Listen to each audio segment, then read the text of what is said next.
PM Modi की कुंडली में शत्रुहंता योग है। इसका अर्थ है कि उनके सभी शत्रु या विरोधी स्वतः ठिकाने लगते चले जाएंगे।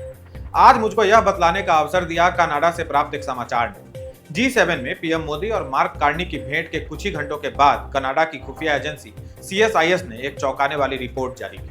कनाडा की खुफिया एजेंसी ने अपनी रिपोर्ट में दावा किया है कि खालिस्तानी चरमपंथी कनाडा की धरती का इस्तेमाल भारत विरोधी गतिविधियों के लिए करते रहे हैं। वे कनाडा की धरती से धन जुटाने के इंतजाम करते हैं और भारत में हिंसा फैलाने की योजना बनाते हैं। इसका अर्थ यह हुआ कि कनाडा की खुफिया एजेंसी ने भारत के दावों पर मुहर लगा दी है और स्वीकार किया है कि कनाडा में बैठे खालिस्तानी भारत विरोधी गतिविधियां कर रहे हैं। इसके अतिरिक्त रिपोर्ट में खालिस्तानियों को कनाडा के राष्ट्रीय सुरक्षा के लिए भी खतरा बतलाया गया है। इसके पहले पीएम मोदी और मार्क कार्नी ने दोनों देशों के बीच संबंध सुधार के लिए जरूरी कदम उठाए जाने पर सहमति जताई। दोनों देश जल्द से जल्द अपने उच्चायुक्तों की नियुक्ति भी करने वाले हैं। मित्रों, अब याद कीजिए जस्टिन ट्रूडो को, जिसने खालिस्तानियों को समर्थन दिया और कनाडा की धरती से पाकिस्तान की तरफ भारत विरोधी बातें होने लगी, गतिविधियां होने लगी। ट्रूडो के सह पर ही आतंकी पन्नू जहर उगलने लगा। कनाडा खालिस्तानी आतंकियों का सेफ हाउस बन चुका था। विगत कुछ वर्षों में कनाडा का जिक्र होते ही मन में भारत का अपमान करते खालिस्तानियों की छवि उभरने लगी थी। भारत से कनाडा के संबंध भी इसलिए बहुत अच्छे नहीं रहे या बिगड़ते चले गए क्योंकि वह भारत के शत्रुओं के प्रति नर्म थे।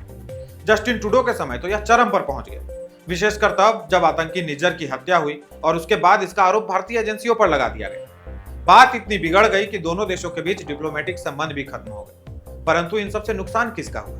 जस्टिन ट्रूडो का। उसका राष्ट्रपति पद उससे छीन लिया गया। इधर नए राष्ट्रपति ने पीएम मोदी को G7 समिट के लिए न्योता भेजा। पहली बार कोई भारतीय प्रधानमंत्री कनाडा गया G7 समिट में। अब कनाडा की खुफिया रिपोर्ट आने के बाद स्वाभाविक है कनाडा से खालिस्तानियों का पैकअप हो जाएगा। ट्रंप भी होशियारी दिखला रहे थे, एलन मस्क से उनका विवाद हो गया, सीज फायर का क्रेडिट ले रहे थे। अब जब पीएम मोदी ने फोन पर उनको स्पष्ट किया तो कहने लगे उन्होंने भारत को नहीं पाकिस्तान को समझाया था कि सीज फायर कर लो नहीं तो तबाह हो जाओ। अब आप इसे भारत की सफल कूटनीति कह लीजिए या मोदी के शत्रुहंता योग का कमाल, इच्छा आपकी है।